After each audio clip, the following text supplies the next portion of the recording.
In today's readings, we hear from the book of Leviticus, "Be holy, for the Lord your God is holy." Well, what is holiness? Holiness, very simply, is having God's life, his divine life, living in us. And so what does that mean? That means, well, like St. Paul, he goes through this conflict where he says, I'm struggling with all these kinds of things. I. He says, wait a minute. It's not I who live, but Christ lives in me.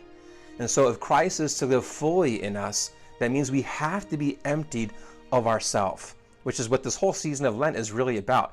It's how we empty ourselves as Christ did his entire life until he empties himself completely and continues to empty himself out today from the cross. Through his pierced heart, his divine life still flows to us. But we have to be in a position to receive it so that we can actually have this life of holiness. So what do we need? That's the virtue of humility. Humility comes from a word that means being rooted in the earth. So you're not kind of aloof into the clouds of your own ego.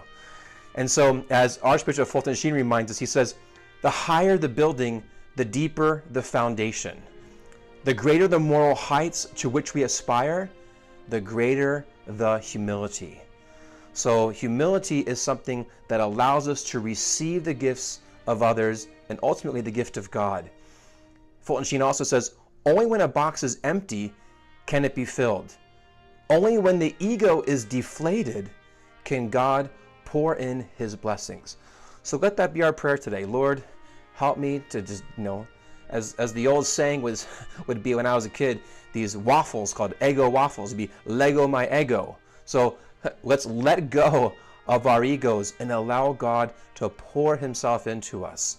So that's our prayer for today and all throughout this season of Lent. Lord, please help me to grow in the virtue of humility so that you can truly, truly be all in all of me.